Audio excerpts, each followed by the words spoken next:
Maybe some of you are still confused about how to delete multiple slides in Microsoft PowerPoint at once without deleting them one by one. Even though the method is very easy.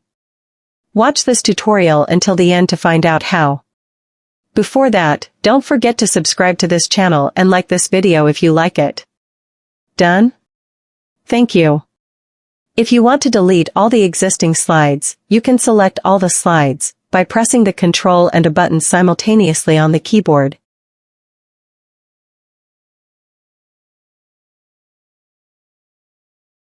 Then press the Delete button on the keyboard, and all slides will be deleted.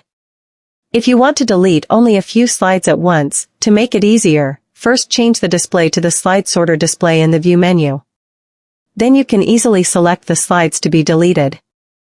The method is to first press the Control button on the keyboard and hold it down, don't release it yet, then you select which slides to delete. After selecting several slides to be deleted, then you release the Control button and press the Delete button again to delete the slides.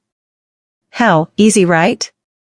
Hopefully this tutorial can be useful for all of you. See you in the next video.